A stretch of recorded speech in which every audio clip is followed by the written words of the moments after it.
Bonsoir à tous. Bonsoir. Bienvenue pour cette journée de sabbat. Dans un moment, le sabbat va commencer et je pense, oui, merci.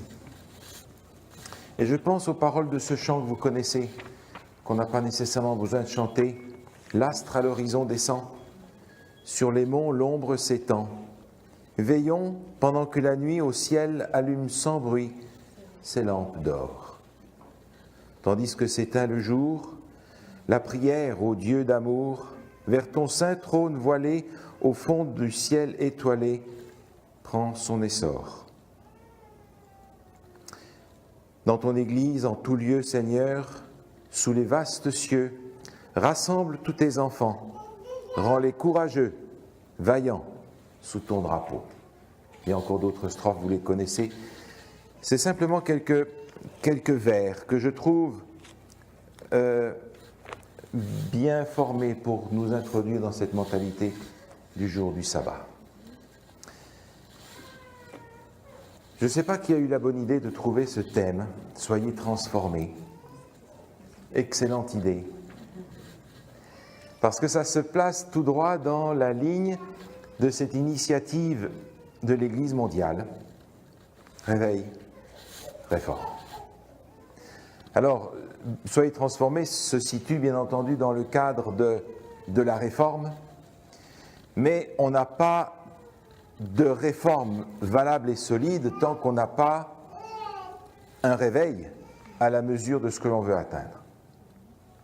Alors ce soir, puisqu'on se voit encore demain soir d'ailleurs, j'ai pensé parler ce soir avec vous un peu de cette notion de réveil et de lui donner un fondement, une orientation, de manière à ce que, en travaillant sur la transformation, on ait un ensemble. Réveil, réforme. On prie ensemble. Notre Dieu, notre Père, dans ta bonté, bénis ce moment ce soir et donne-nous la grâce de voir ta parole prendre vie sous nos yeux et dans notre cœur, nous te le demandons. Au nom de Jésus. Amen. Il y a quelque temps déjà, avec ma famille, j'ai traversé le Canada d'est en ouest. Qui c'est qui a fait ça ici? Levez la main. D'est en ouest. D'un bout à l'autre. Non. En voiture. En voiture. Bon, ça manque encore à votre expérience, ceux qui n'ont pas levé la main. Parce que tant qu'on est au Québec, qu'on est encore dans l'Ontario, ça va. Et quand on arrive dans Manitoba et Saskatchewan, il n'y a pas beaucoup de Québécois ici, vous allez comprendre, c'est plate. Puis c'est plate à mourir. Faites-le l'été, quand il fait chaud, ça tape comme il faut, la route est droite, plus droite, on n'a pas.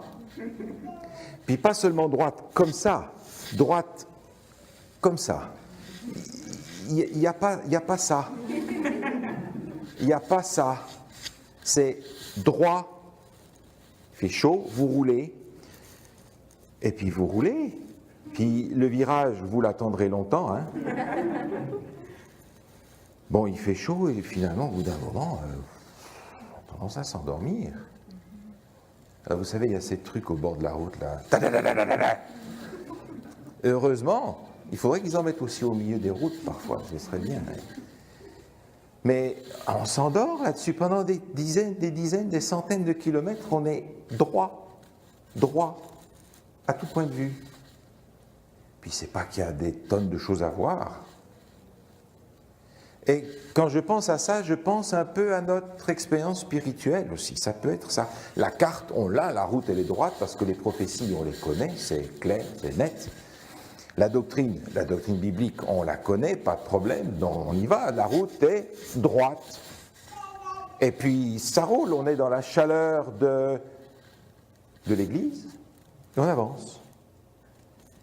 Et puis, au bout d'un moment, on peut s'endormir. D'ailleurs, Jésus écrit à l'Église de Laodicée, il leur dit, les gars, réveillez-vous. Vous êtes tous à moitié endormis. Dormez ou réveillez-vous. Tiède ou chaud. Mais dans l'Église, c'est vrai qu'on peut finalement s'endormir gentiment, la route est droite. prophétie est claire, on attend que ça se réalise, et puis tout va bien. D'où la nécessité de réveil et de réforme. Sur une base biblique, pas simplement de jeter les bras au ciel, de crier et puis de dire « Ah mais je suis réveillé !» Non, je parle d'un réveil qui est une expérience personnelle, qui est une expérience aussi qui se partage, mais qui correspond à un renouveau qui porte des fruits en préparation pour le retour de Jésus. Alors j'aimerais ce soir regarder avec vous l'histoire d'un réveil dans les Écritures.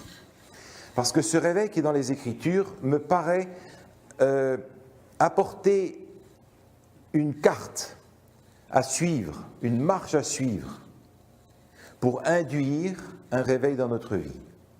Le réveil, c'est Dieu qui le produit, sans aucun doute. Mais nous avons notre part à faire pour que le réveil puisse se produire, pour que le Seigneur puisse faire quelque chose. Et ce réveil qui est dans les Écritures, j'aimerais le regarder avec vous parce qu'il contient les étapes d'un vrai réveil.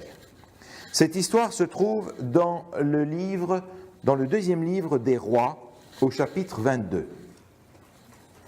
Deuxième livre des Rois, chapitre 22, on a là l'histoire du roi Josias. Josias est le 16e roi d'Israël, le roi de Juda en fait.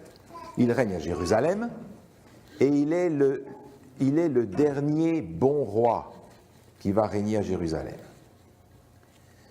Ce roi va monter sur le trône, comme nous dit le texte, à l'âge de 8 ans. Et il va régner, nous dit le verset 1er, à Jérusalem pendant 31 ans. Il y a dans l'histoire qui suit 7 étapes qui conduisent à un réveil. Un vrai réveil, un réveil qui s'est vécu à ce moment-là, qui s'est vécu en profondeur. Alors j'aimerais le regarder avec vous. Josias ne vit pas une situation privilégiée, parce que Josias est le fils de Manassé. Et Manassé a été un des pires rois qui a pu régner à Jérusalem. Vraiment un mauvais roi. Il nous est dit qu'ils ont fait des choses pires que ce que faisaient les païens à côté. Et son fils Josias, nous dit le texte, a marché dans la voie du Seigneur. C'est déjà encourageant parce que j'apprends que les circonstances de ma vie ne me déterminent pas. Vous pouvez sortir de foyers dysfonctionnels. Vous pouvez avoir vous-même vécu dans votre vie des situations qui ont détruit des espoirs, qui ont détruit peut-être des éléments de votre vie et vous ont mis complètement par terre. Ces situations-là ne nous déterminent pas. Josias, sortant d'un foyer païen, dysfonctionnel, à l'âge de 8 ans, va prendre la bonne voie. Nous avons tous cette possibilité de prendre la bonne voie, quel que soit le passé, quel que soit le contexte dans lequel nous avons grandi, quelles que soient les circonstances que nous avons traversées. Et Josias va commencer son ministère. Et il nous est dit, au début de ce parcours, que Josias va provoquer une réforme parce qu'il veut restaurer le temple. Au verset 3, il déduit la 18e année du roi Josias, le roi envoya dans la maison de l'Éternel Shaphan, le secrétaire. Un peu plus loin, il lui dit « Monte vers Ilkija, le souverain sacrificateur, et qu'il amasse l'argent qui a été apporté dans la maison de l'Éternel, et que ceux qui en ont la garde, du seuil ont recueilli du peuple. » On va donc ramasser de l'argent pour restaurer le temple. Déjà, ça nous donne une idée de la situation du peuple, parce que pour que le temple tombe en ruine, ça veut dire qu'on n'en avait plus besoin, qu'on ne l'a même pas utilisé. C'est sûr, avec Manassé, ce n'est pas ce temple-là qu'on utilisait, ce sont tous les autres. Donc le temple est dans mauvais état. Et on va le restaurer, on va ramasser de l'argent dans le peuple pour remettre en ordre le temple. on part par conséquent d'une situation vraiment mauvaise. On n'a même plus besoin du temple. On ne fait même plus des sacrifices. On les fait aux idoles là-bas. Le temple, qui est l'image même du plan du salut, pour ceux qui l'ont étudié en détail retrouvent les morceaux du sanctuaire, n'est même plus utilisé. Et on va le reconstruire, on va le remettre en état. C'est la première étape vers ce réveil. Prendre conscience de la situation dans laquelle on est et reconnaître qu'on a une restauration à faire. Josias s'est rendu compte que la situation du peuple, la situation spirituelle, était désastreuse. Il fallait faire quelque chose. Et je crois que c'est là la première étape dans ce retour vers Dieu. Vous vous souvenez de ce texte que l'on a dans l'Apocalypse où Jésus parle à l'église de Laodicée et il dit « Écoute, réveille-toi, prends conscience de la réalité. » Et Laodicée dit « Mais moi, tout va bien, ça baigne, pas de problème, moi. Je sais, je connais. » Et Dieu lui dit « Tu as besoin d'un collyre pour voir clair. Ouvre tes yeux. Allume. » Vous connaissez dans les Écritures, il y a aussi un passage qui nous rappelle que le peuple de Dieu, à bien des moments de son histoire, est complètement inconscient de sa situation. Regardez quelques exemples dans le livre du prophète Malachie, par exemple. Malachie,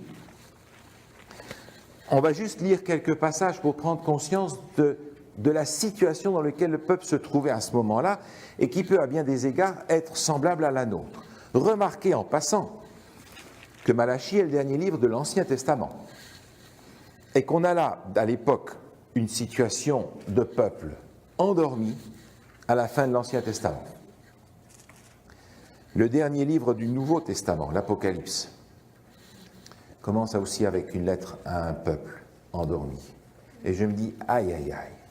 Est-ce que le peuple de l'Ancien Testament, qui s'endort dans son temps, va donner une image de ce qu'est le peuple du Nouveau Testament, à la fin aussi ? Regardez comment le peuple de l'Ancien Testament réagit. Verset 2, Malachie chapitre 1, verset 2. « Je vous ai aimé, dit l'Éternel. » Ça, c'est une bonne nouvelle. Ça commence bien. Phrase suivante. « Et vous dites, en quoi nous as-tu aimés ?» Dieu dit à son peuple, « Je t'aime d'un amour éternel. » Réponse, « Ah ouais ?» Un peu plus loin, verset 6. « Un fils honore son père, un serviteur son maître. Si je suis père, où est l'honneur qui m'est dû? Si je suis maître, où est la crainte qu'on a de moi? Dit l'Éternel des armées. À vous, sacrificateurs, qui méprisez mon nom, et vous dites, en quoi avons-nous méprisé ton nom? » C'est quoi le problème? T'as un problème, Seigneur? Un peu plus loin, pour ne prendre que quelques exemples, vous pouvez vous amuser ce soir à lire ce passage.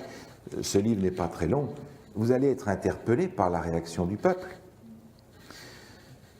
Un peu plus loin, voici, chapitre 2, verset 13. « Voici encore ce que vous faites.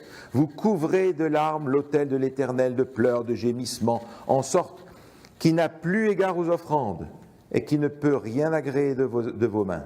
Et vous dites, pourquoi ? Et il continue en disant, mais parce que vous êtes infidèles dans vos familles, dans vos foyers.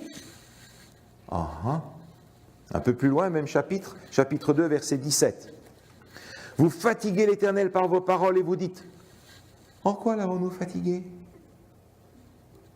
Regardez un peu plus loin ce texte que vous connaissez, chapitre 3, verset 7.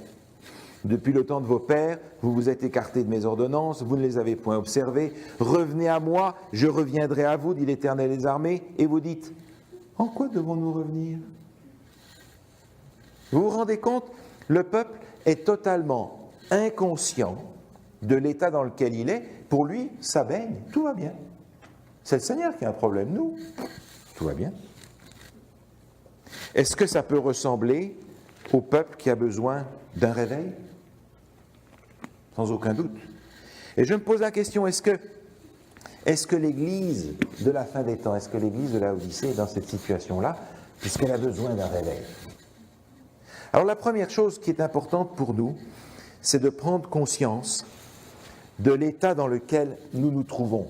Regardez un autre texte dans le livre du prophète Agée, tout au fond de l'Ancien Testament, dans le livre du prophète Agée, au chapitre 1er, il est dit ceci au verset 7, un appel très simple.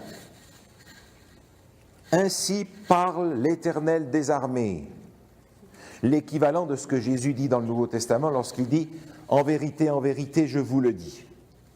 C'est-à-dire, ouvrez bien vos oreilles, ce que je vais vous dire, c'est important. Considérez attentivement vos voies. Faites le point, regardez où vous en êtes.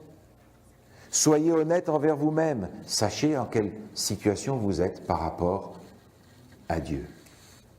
Considérez attentivement vos voies. Et puis vous connaissez ce texte aussi du psaume 139, un passage que certains d'entre vous connaissent peut-être par cœur. Les derniers versets du psaume 139 sont très clairs.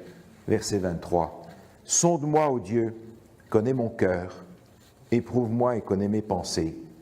Regarde si je suis sur une mauvaise voie et conduis-moi sur la voie de l'éternité. » Voilà la première étape que l'on est invité à considérer.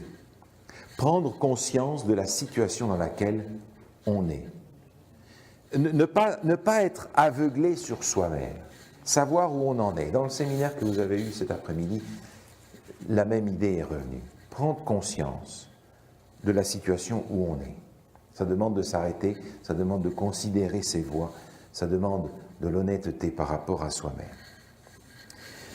Maintenant, je reviens à notre texte dans le livre des rois, dans le deuxième livre des rois, au chapitre 20. D'ailleurs, cette histoire, vous pouvez la trouver aussi dans le deuxième livre des Chroniques, au chapitre 34. Et je vous propose de regarder d'ailleurs dans le deuxième livre des Chroniques, au chapitre 34, pour voir un des deuxièmes aspects de ce processus. 2 Chroniques, chapitre 34, versets 14 et 15. Au moment où l'on sortit l'argent qui avait été apporté dans la maison de l'Éternel, le sacrificateur Hilkija trouva le livre de la loi de l'Éternel donné par Moïse. Alors là, c'est vraiment incroyable. Non seulement le temple n'est plus utilisé, mais ils ont perdu leur Bible. Figurez-vous qu'en faisant le ménage dans le temple, il fouille, il dit « Tiens, voilà la loi du Seigneur ».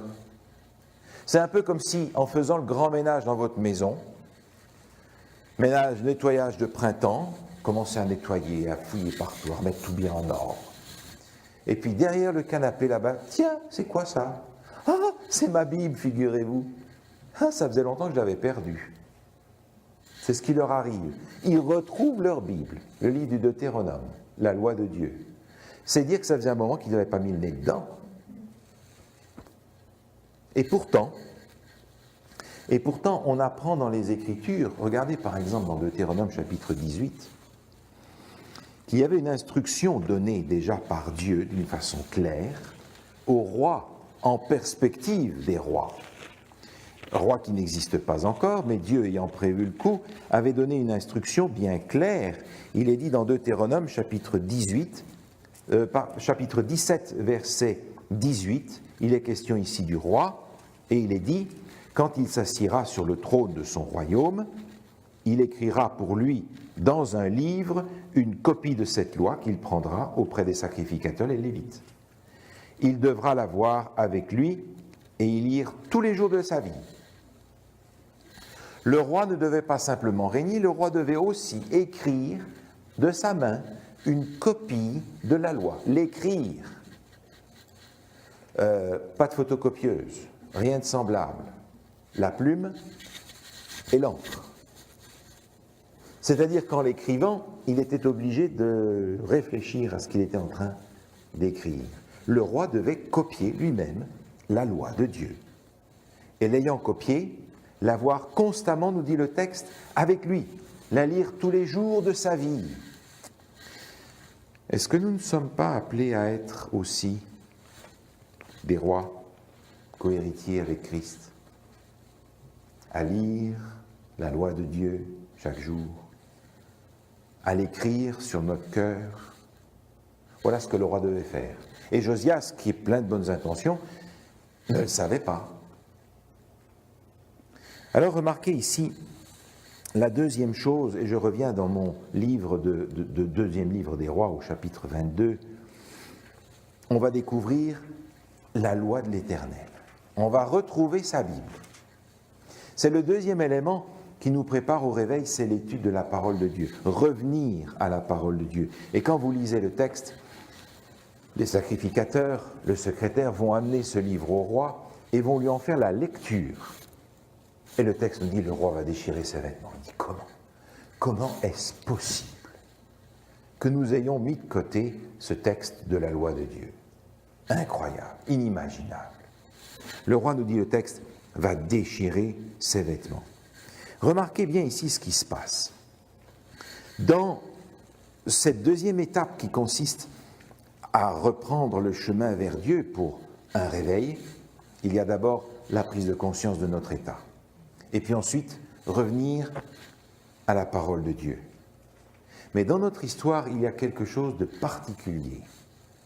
Le roi, non seulement prend conscience de la nécessité de relire la loi de Dieu, mais il va plus loin. Verset 13, il dit « Allez ». Deuxième livre des rois, chapitre 22, verset 13, « Allez consulter pour moi l'Éternel, pour le peuple et pour tout Juda, au sujet des paroles de ce livre qu'on a trouvé. Car grande est la colère de l'Éternel, qui s'est enflammée contre nous parce que nos pères n'ont point obéi aux paroles de ce livre et n'ont point mis en pratique tout ce qui y était inscrit. » Le roi prend conscience qu'on vit un moment particulier. Et on apprend que le secrétaire, Hilkija et les autres allèrent, verset 14, auprès de la prophétesse Hulda, femme de Shaloum, fils de Tikva, fils de Haras, gardien des vêtements. Elle habitait à Jérusalem, dans l'autre quartier de la ville. Vous remarquez ce qui se passe ici, extrêmement intéressant. Ils découvrent la loi de Dieu. Ils découvrent l'importance de la parole de Dieu. Ils y reviennent. Ils la lisent au roi. Et le roi dit, « Allez donc consulter l'Éternel pour moi. » Et ils vont voir la prophétesse. Elle n'est pas loin. Elle n'est pas de l'autre côté du monde. Elle habite en ville. Juste un peu plus loin. À portée de la main, autrement dit. Mais c'est bien évident qu'ils ne se sont pas occupés depuis longtemps. Ils ne s'occupaient ni du temple ni de la loi de Dieu. Mais ils vont aller demander, consulter l'Éternel par la prophétesse. Non seulement le réveil commence avec la prise de conscience de l'état dans lequel on est, elle continue par l'étude de la parole de Dieu, un retour à la parole de Dieu à écrire dans notre cœur, mais il continue aussi sur ce chapitre de la parole de Dieu avec l'étude de ce que les prophètes ont mis à notre disposition, que nous appelons l'esprit de prophétie. Ils ont considéré que la loi de Dieu et le témoignage des prophètes allaient de pair, et ils ne se sont pas contentés de l'un ou de l'autre, ils ont pris les deux. Et je crois que nous sommes appelés à faire exactement la même chose aujourd'hui, à utiliser la parole de Dieu et à suivre le mode d'emploi des réveils d'autrefois, parce qu'il y a aussi un prophète en ville à portée de la main pour nous. Et nous avons largement de quoi lire ce qui a été écrit par le prophète de la fin des temps. Non pas que ça soit l'occasion d'un orgueil quelconque ou de penser que tout est là. Mais si Dieu a jugé bon à la fin des temps de le donner, c'est que c'était nécessaire.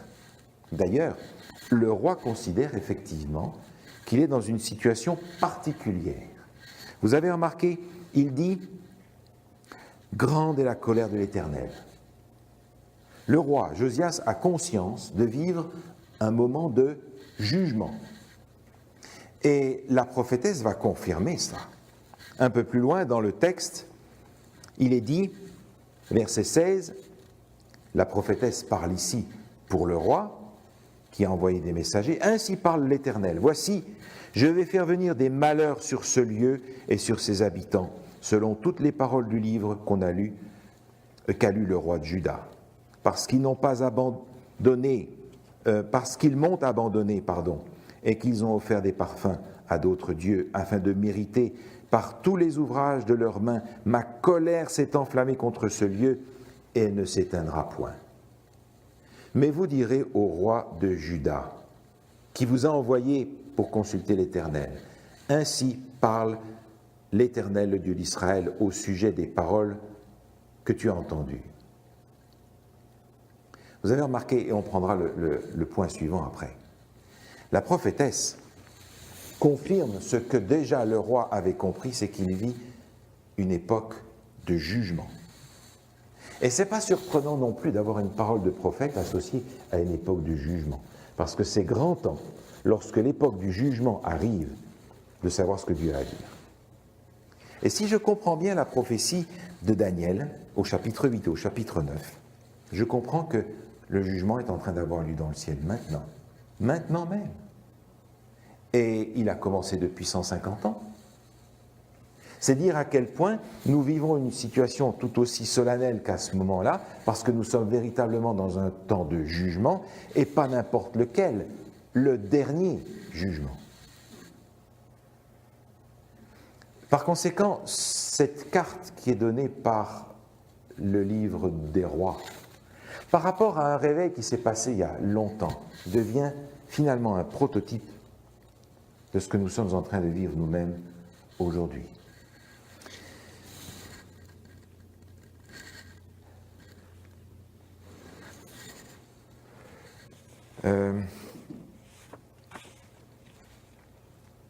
Dans le livre Tragique des siècles, page 478, c'est seulement lorsque la loi de Dieu est remise à sa juste place qu'un réveil de la foi primitive et de la piété peut avoir lieu parmi le peuple. Ainsi parle l'Éternel. Placez-vous sur les chemins, regardez, demandez quels sont les anciens sentiers, quelle est la bonne voie, marchez-y et vous trouverez le repos de vos âmes. Référence à Jérémie, chapitre 6, verset 16. Seulement lorsque la loi de Dieu est remise à sa juste place.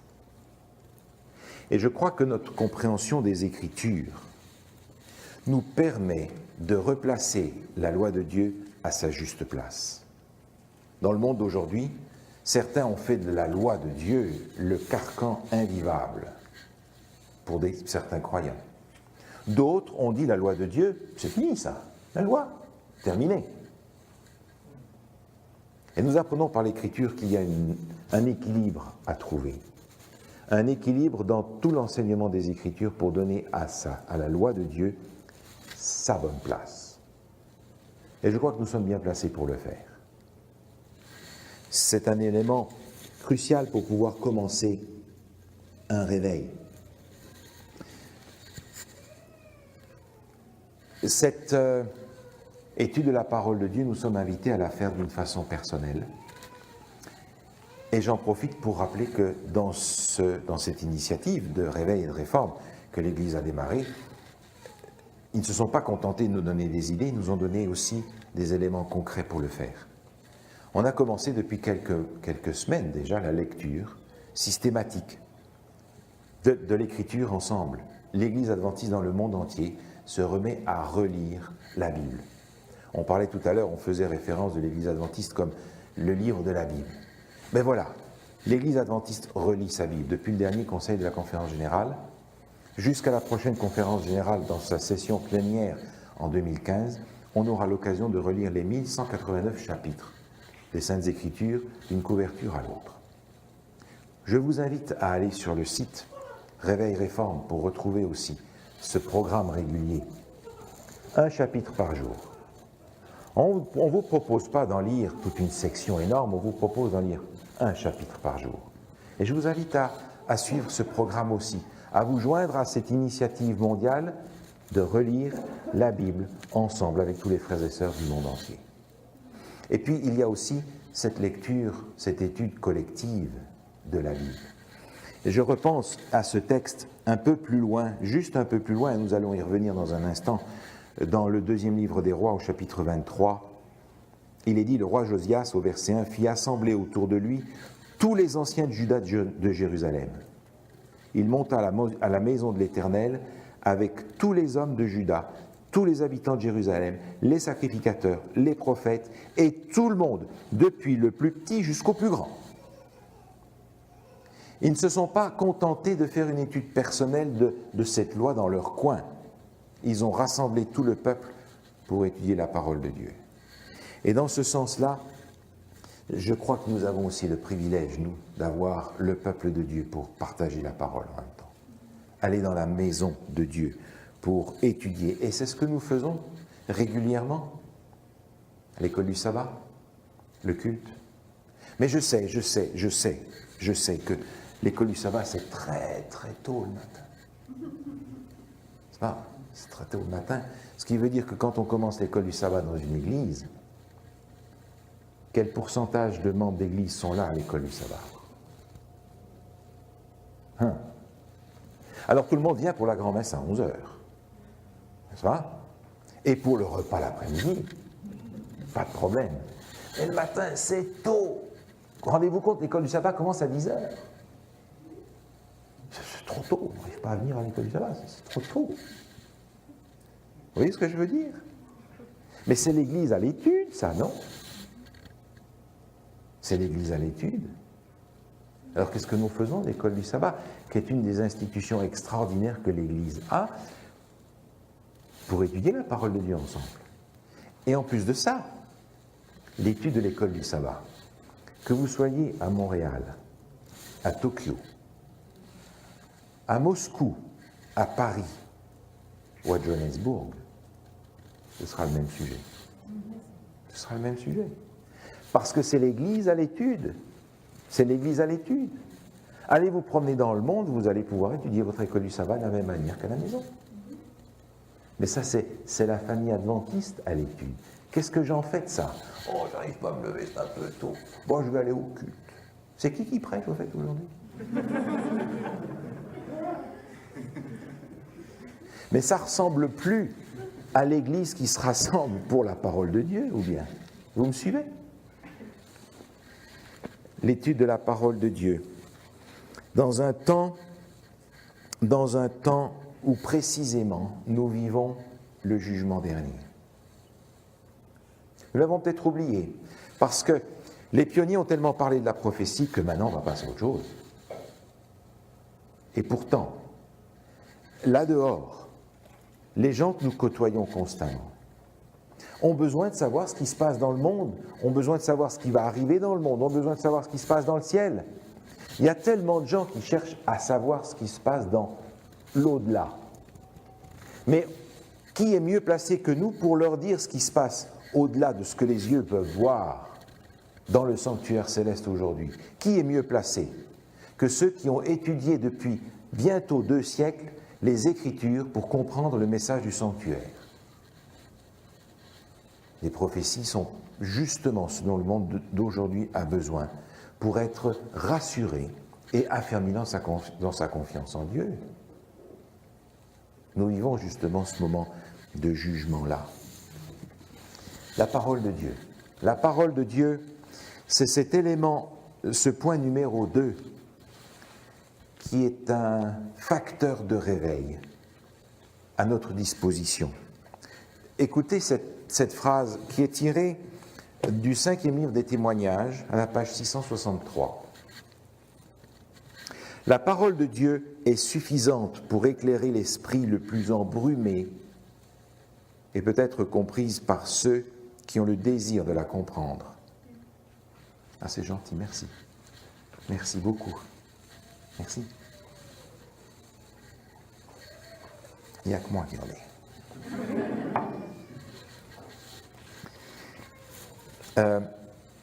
La parole de Dieu est suffisante pour éclairer l'esprit le plus embrumé et peut être comprise par ceux qui ont le désir de la comprendre.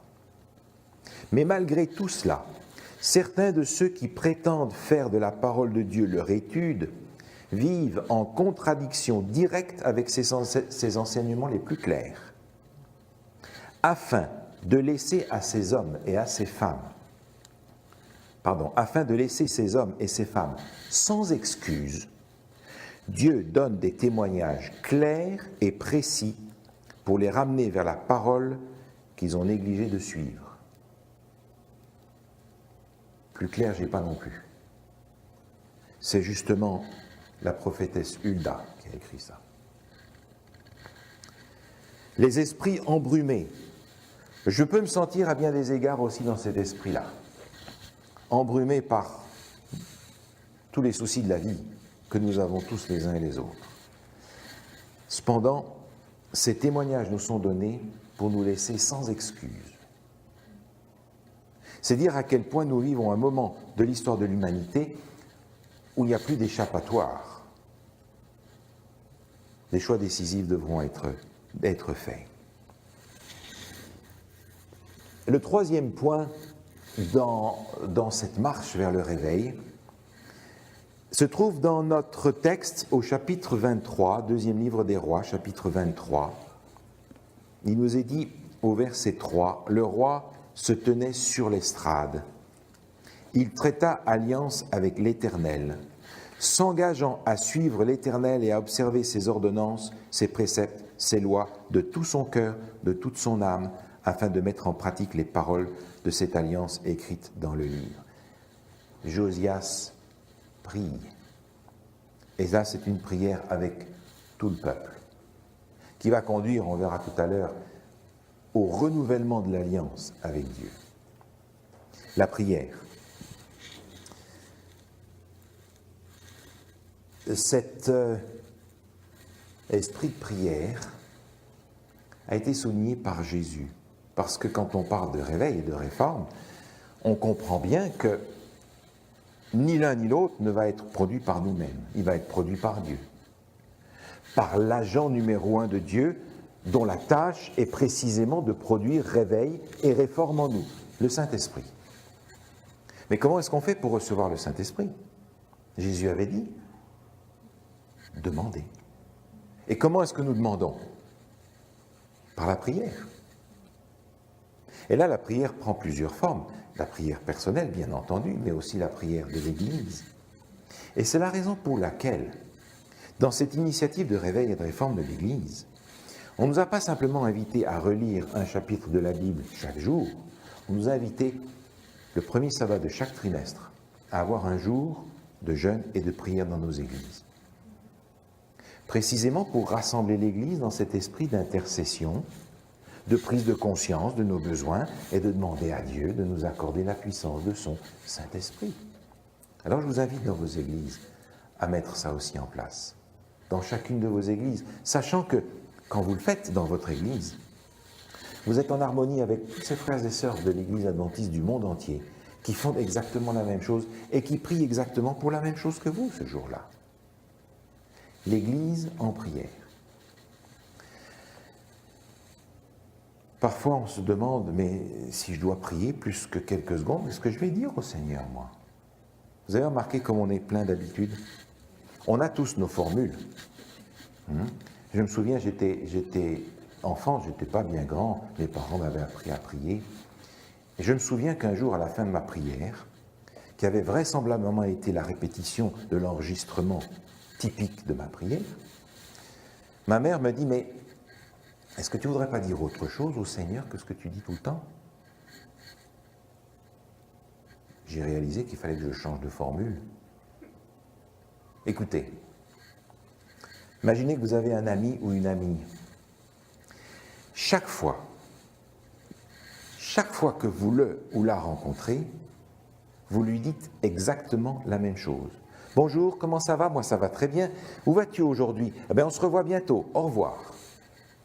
Chaque fois, vous lui ressortez le même enregistrement. Au bout d'un moment, votre ami et votre amie va vous dire quoi? t'as pas autre chose à me dire? C'est que ça que tu sais? Est-ce que vous arrivez à avoir un ami en lui disant tous les jours la même chose? Difficile. Et vous voudriez que Dieu se satisfasse de cet enregistrement qu'on lui remet la cassette tous les jours, mais ça s'approche finalement des moulins à prière, ça non? À peu près. Alors, à partir du moment où on commence à dire à Dieu ce qu'on a dans le cœur, ou sur le cœur, ben vous allez vous rendre compte que quelques secondes sont largement insuffisantes pour lui parler et lui dire ce qu'on a à lui dire. Qu'est-ce qu'on lui dit? Toujours la même chose?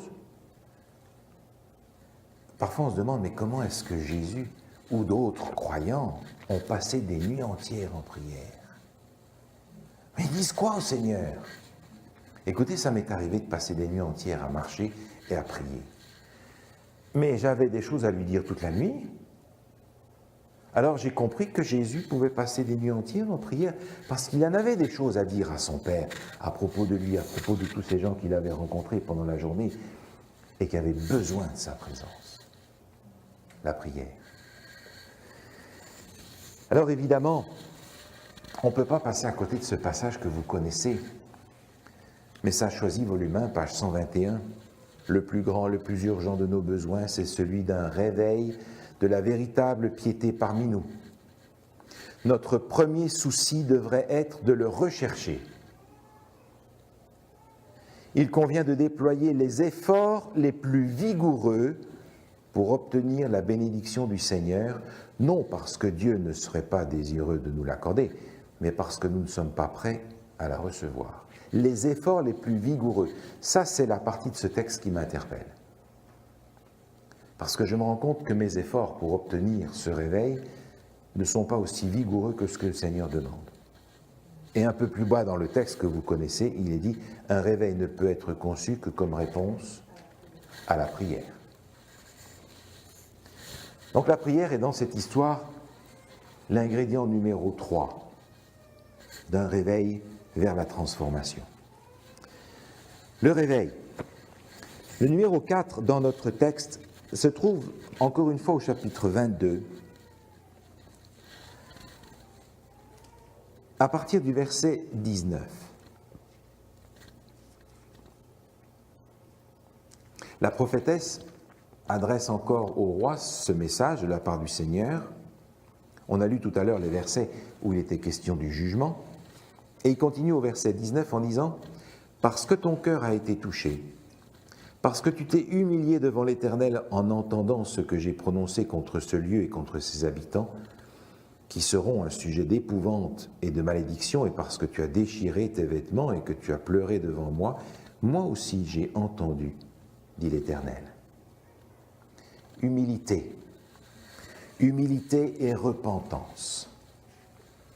C'est presque naturel parce que quand on a pris conscience de l'état dans lequel on est, on se dit « Aïe, aïe, aïe, j'ai vraiment besoin que le Seigneur fasse quelque chose pour moi. »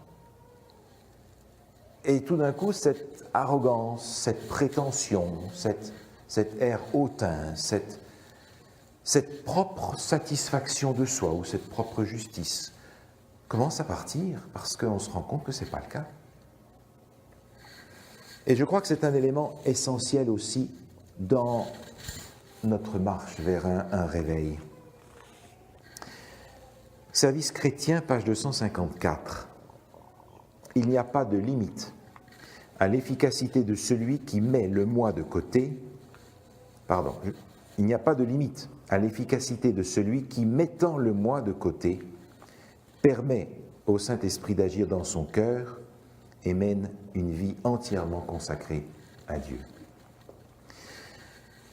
Humilité, repentance, une attitude de l'esprit dans notre contact avec Dieu. Et j'aimerais vous rappeler que c'est ce que Dieu demande. Dans le livre du Lévitique au chapitre 23, se trouve la liste des fêtes d'Israël. Et je ne sais pas si vous avez eu l'occasion de les étudier en détail, mais dans une de ces fêtes en particulier, il y a 4 choses que Dieu demande à son peuple. Lévitique chapitre 23, je vous propose d'y jeter rapidement un coup d'œil À partir du verset 26, il nous est décrit là la fête des expiations. La fête des expiations, ça devrait vous rappeler des choses aux uns et aux autres. Et dans l'explication de cette fête, remarquez bien, il y a plusieurs instructions précises. Verset 27, le 10e jour de ce 7e mois, ce sera le jour des expiations. Vous aurez une sainte convocation. Vous humilierez vos âmes et vous offrirez à l'Éternel des sacrifices consumés par le feu. Vous ne ferez aucun ouvrage ce jour-là, car c'est le jour des expiations. 4 instructions. Sainte convocation, humiliez vos âmes, vous offrirez des sacrifices, vous ne ferez aucun ouvrage.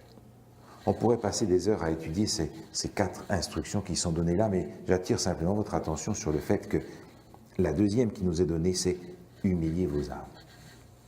C'est une prescription que le Seigneur nous donne, et encore une fois, la fête des expiations, vous vous en souvenez parce que vous connaissez la prophétie de Daniel, chapitres 8 et 9. La fête des expiations, c'est une image du jugement qui a lieu dans le ciel. On se retrouve donc dans la situation où on était tout à l'heure, jugement dernier.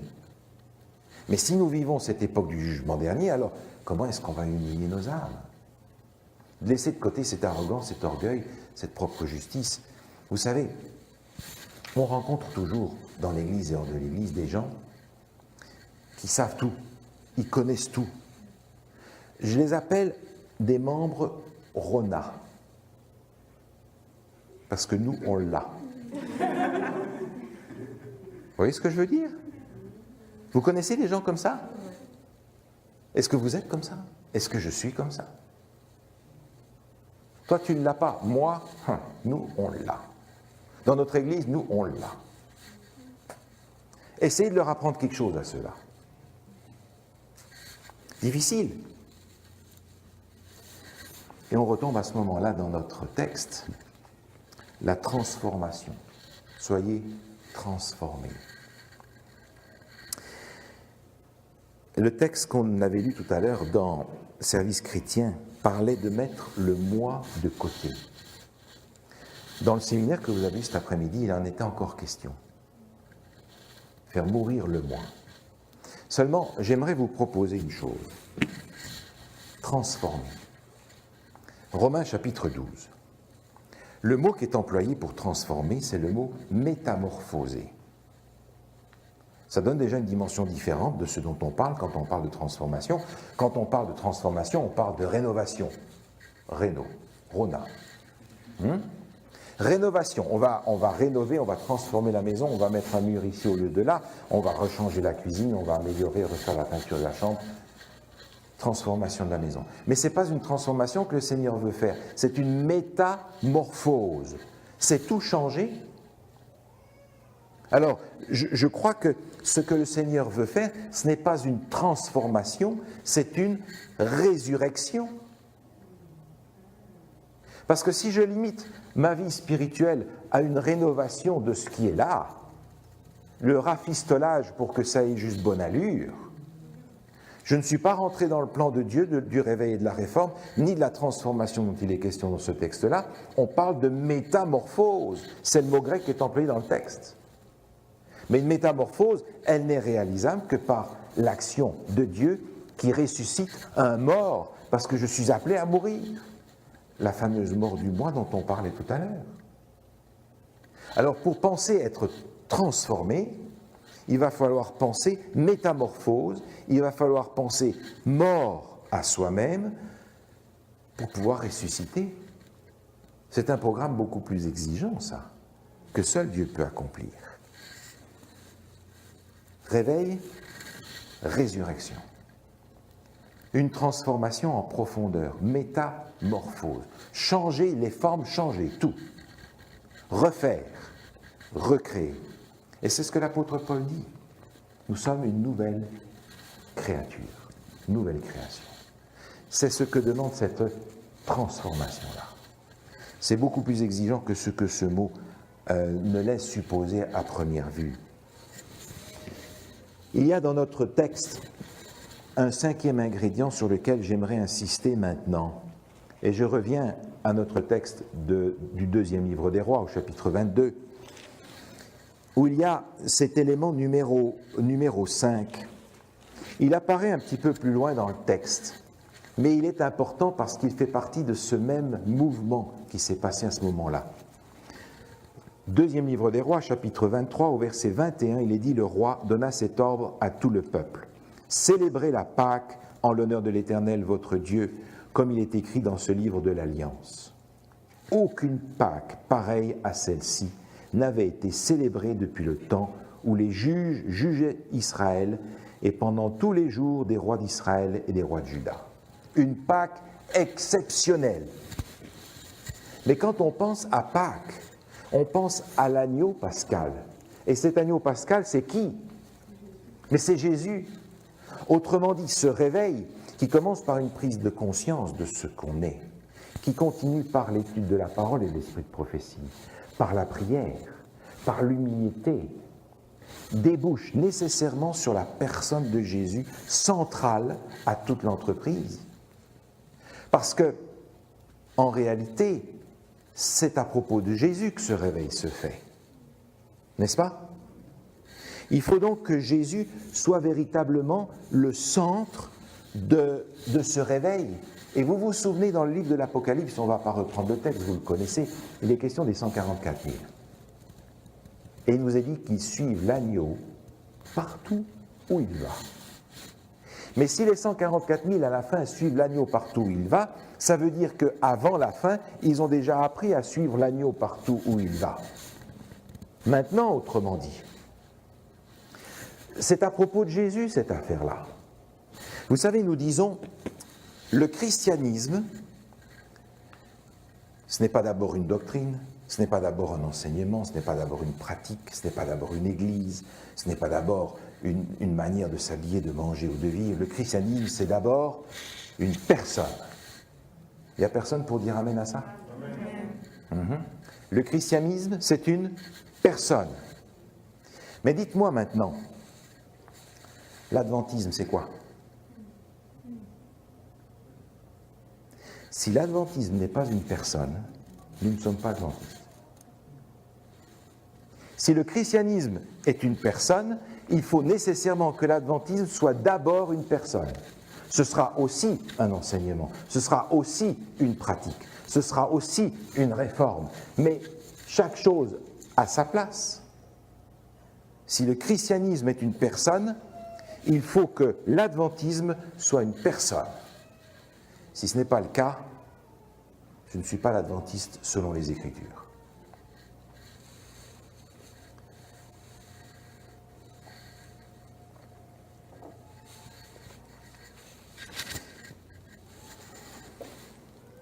Sons and Daughters of God, page 221. Ceux qui font du sacrifice extraordinaire de notre Sauveur l'objet de leur étude, grandissent en grâce et en connaissance. Élevez l'homme du calvaire, plus haut et toujours plus haut. Exaltez la croix de Christ. C'est là que se trouve la puissance de Dieu. Exaltez Jésus. Et c'est vrai que nous avons souvent mis l'emphase sur des aspects du message adventiste et de notre foi. Et c'est bien, chaque chose a sa place. Mais Jésus au centre. Rien ne peut prendre la place de Jésus. Rien. Dans ce réveil dont il est question ici dans l'Ancien Testament, la Pâque était cette image de ce retour à Jésus, l'agneau de Dieu. Et il nous est dit qu'il n'avait jamais vu une Pâque pareille depuis l'époque primitive. Je crois qu'il est nécessaire de remettre Jésus au milieu de l'adventisme aussi.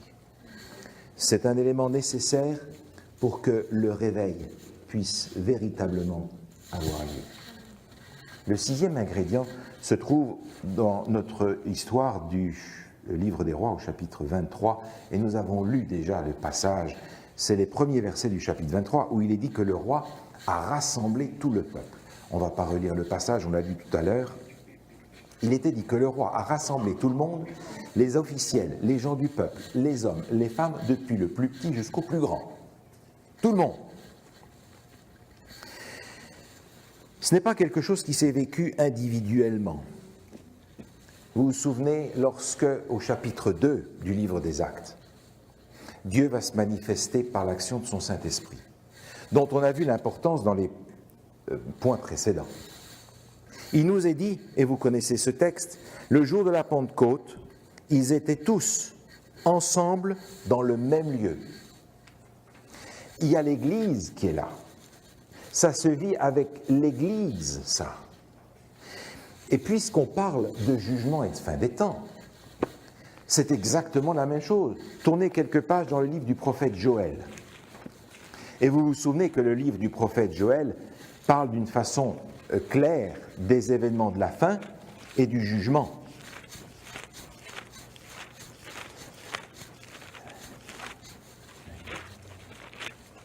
Joël, chapitre 2. Vous vous souvenez qu'au chapitre 2, dans les versets qui suivent, versets 28 et suivants, il est question de cette pluie de l'arrière-saison, dont il est parlé déjà au verset 23, mais plutôt dans ce même chapitre, il est dit, verset 15, chapitre 2, verset 15, « Sonnez de la trompette en Sion, publiez un jeûne, une convocation solennelle, assemblez le peuple, formez une sainte réunion, assemblez les vieillards, les enfants, même les nourrissons, à la mamelle. Que l'époux sorte de sa demeure et l'épouse de sa chambre. » Voilà ce que le Seigneur propose à la fin pour pouvoir accomplir son désir de déverser sur son Église son esprit avec puissance. Assemblez-les tous. Et c'est là qu'est la vie de l'Église dans toute son importance. Laissez-moi lire quelque chose qu'un ami belge, puisqu'on a dit que j'étais d'origine belge, alors je vais montrer que j'ai des amis belges qui réfléchissent pas mal. Un ami belge qui a écrit ceci. « L'Église n'est pas un salon de coiffure où l'on coupe les cheveux en quatre. L'Église n'est pas un restaurant où l'on va pour bien manger. L'Église n'est pas un musée où l'on est spectateur. L'Église n'est pas une station-service où l'on fait le plein de temps en temps. L'Église n'est pas un wagon-lit où seul le conducteur est censé ne pas dormir. L'Église n'est pas une chambre froide qui repousse tout nouvel arrivant. Mais alors on pose la question, peut-on être chrétien sans se rattacher à l'Église ? Réponse, oui. De la même manière qu'un étudiant qui est sans fréquenter les cours. Oui, de la même manière qu'un soldat sans armée. De la même manière qu'un commerçant sans client. De la même manière qu'un marin sans navire. De la même manière qu'un joueur de grosse caisse sans orchestre. On peut être chrétien sans être attaché à l'Église, oui, de la même manière qu'un footballeur sans équipe. Qu'un savant qui ne communique pas ses découvertes. Ou mieux encore, peut-on être un chrétien sans être attaché à l'Église ? Oui, de la même manière qu'une abeille sans ruche. L'Église. Elle est importante, l'Église. Oh, je sais, je la connais, l'Église. Je suis né dedans. Et si vous voulez, je peux vous écrire une encyclopédie sur tout ce qu'il y a de mauvais dans l'Église. Je peux probablement en écrire plus que vous. Et alors ? Est-ce que ça va nous arranger, nous, dans notre marche avec Dieu ? Parce qu'à côté de tout ce qui ne va pas dans l'Église, il y a un nombre incalculable de choses qui sont des bénédictions dans l'Église, et des expériences extraordinaires dans l'Église. Et des gens extraordinaires que l'on va peut-être juger sur la situation qu'ils ont maintenant, sans savoir d'où ils viennent, et du parcours qu'ils ont fait, et qui est peut-être plus extraordinaire que le mien, qui suis né dans la synagogue, et qui n'a pas eu besoin de passer au travers de toutes les épreuves que certains ont vécues pour arriver où ils en sont aujourd'hui. L'Église. Importante, l'Église. Vous vous souvenez de ce texte dans l'Épître aux Hébreux ? Regardons-le ensemble, voulez-vous, au chapitre 10. Hébreux, chapitre 10. Il est dit au verset 24, Hébreux chapitre 10, verset 24, « Surveillons-nous les uns les autres pour nous exciter à l'amour et aux bonnes œuvres. » Ah, c'était pour voir si vous écoutiez. Le verset 24 dit « Veillons les uns sur les autres pour nous exciter à l'amour et aux bonnes œuvres. » C'est très différent si on dit « surveillons-nous les uns les autres ». C'est une autre mentalité, c'est une autre action complètement. Et puis le texte dit « N'abandonnons pas notre assemblée comme c'est la coutume de quelques-uns, mais exhortons-nous réciproquement, et cela d'autant plus que vous voyez approcher le jour. » Vous avez l'impression que le jour approche, vous ? Alors l'Église a son importance. C'est important, l'Église. Quand la parole de Dieu parle de l'épouse, parle de l'Église, ne parle pas simplement de moi tout seul. Il parle de l'Église. L'Église n'est pas une option. L'Église n'est pas quelque chose dont je peux me passer si j'en ai envie. On voudrait faire de l'Église un lieu de divertissement. Et si on n'a pas été bien diverti aujourd'hui, c'est pas une bonne Église, c'est pas un bon prédicateur, après tout. Et c'est vrai qu'il y a beaucoup à faire dans l'Église, dans beaucoup de domaines. Mais le reste de la route à accomplir, c'est précisément ce dont nous sommes en train de parler, réveil et réforme. Et si nous ne sommes pas avec pour l'accomplir, le Seigneur est dépourvu des outils qu'il a choisis pour y arriver, sur place. L'Église n'est pas une option. Et par conséquent, nous voudrions parfois faire de l'Église quelque chose qui soit à la mesure de ce que moi j'aurais envie qu'elle soit, que ce soit par rapport aux vêtements, par rapport à la musique, par rapport à un tas de choses, pour que ça soit plus le fun, quoi. Et c'est vrai que l'Église doit être sympa, c'est son rôle, mais les formes ne vont pas nécessairement changer le fond de la chose. Les formes ne vont pas nécessairement changer le fond de la chose. Parce que vous avez entendu, et peut-être que vous l'avez dit aussi, « Oh, j'ai pas envie d'y aller aujourd'hui. » Et ça m'arrive aussi.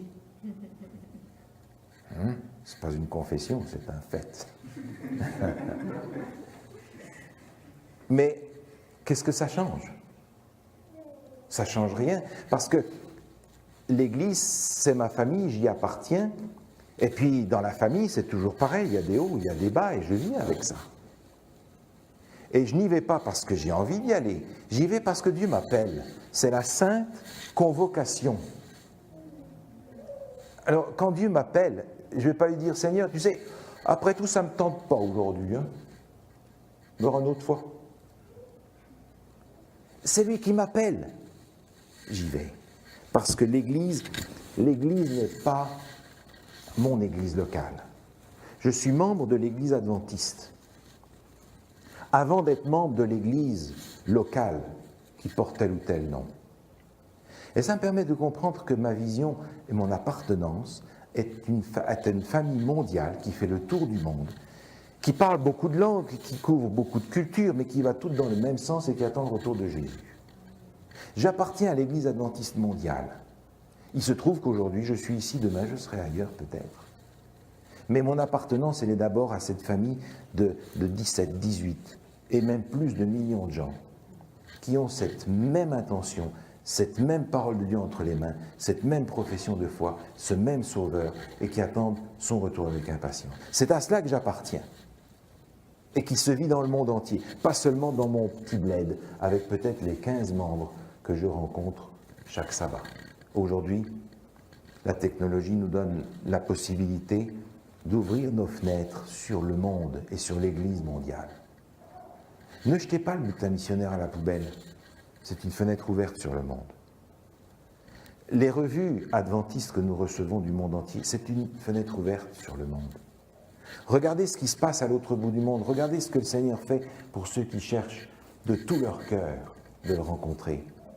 Ouvrez votre télévision, mettez votre antenne en route, et pour ceux qui comprennent l'anglais, vous avez accès à une foule d'informations pour voir comment l'Église mondiale vit aujourd'hui. L'Église n'est pas une option. Le 7e point, en rapport avec ce réveil, il est encore dans notre histoire du 2e livre des Rois au chapitre 22.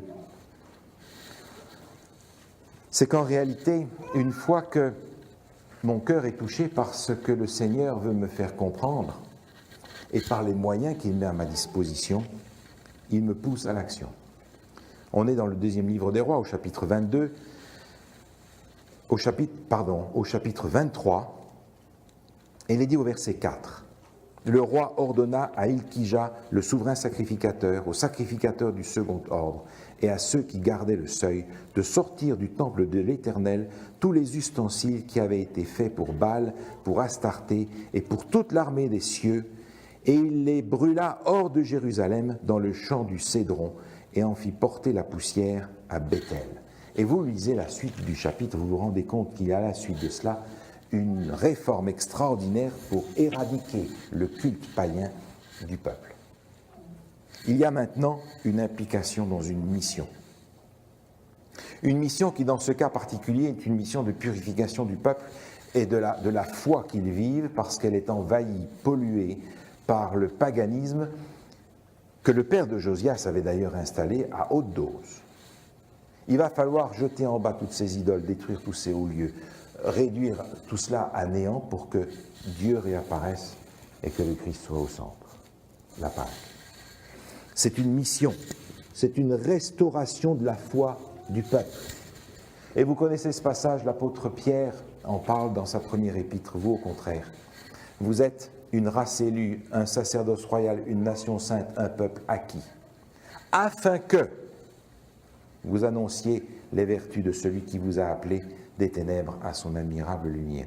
Pourquoi est-ce que nous parlons de réveil? Pourquoi est-ce que nous sommes appelés? Pourquoi est-ce que nous nous sommes engagés envers le Seigneur? Afin que vous l'annonciez. Ce n'est pas simplement pour s'asseoir dessus. C'est pour remplir une mission. Cette mission, elle se trouve aussi soulignée de plusieurs manières. J'ai ici ce texte de Service chrétien, la page 244. Il est en droite ligne avec ce que nous sommes en train de dire ce soir.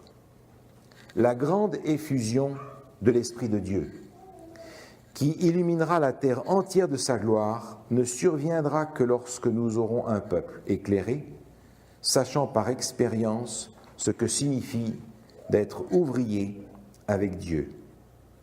Lorsque nous nous serons consacrés entièrement et de tout cœur au service de Christ, Dieu le reconnaîtra en répandant son esprit à profusion. Mais cela ne peut se produire tant que la plupart des membres de l'Église ne sont pas ouvriers avec Dieu. Ouvriers avec Dieu. Autrement dit, nous avons dans les Écritures depuis longtemps déjà la carte déjà écrite pour savoir ce que nous sommes invités à faire pour permettre le réveil et la réforme. Nous l'avons regardé succinctement ce soir en 7 étapes, parce que ce sont les 7 étapes qui sont dans les Écritures dans cette histoire. Elles se situent exactement dans la situation où nous sommes, aujourd'hui à la fin des temps, dans le temps du jugement. Cette vieille carte, ce vieux mode d'emploi, j'aimerais vous le proposer aujourd'hui pour le renouvellement de notre vie personnelle, pour le renouvellement de notre vie d'Église, pour le renouvellement de notre mission, et pour que finalement, cette transformation, cette métamorphose dont il est question, puisse s'accomplir. Cette étape, prendre conscience de notre état, étudier la parole de Dieu et l'esprit de prophétie, vaquer à la prière personnellement et en tant qu'Église, vivre l'humilité, la repentance, mettre Jésus au centre, s'assembler avec l'Église, vivre l'Église, et se lancer dans la mission de l'Église, s'engager dans la mission de l'Église. Demain, nous regarderons cette métamorphose, à quoi elle correspond dans le plan de Dieu. Mais en attendant, je suis simplement tenté de vous dire et de répéter à moi-même et à vous ce que Jésus disait. Fais cela et tu vivras. Amen.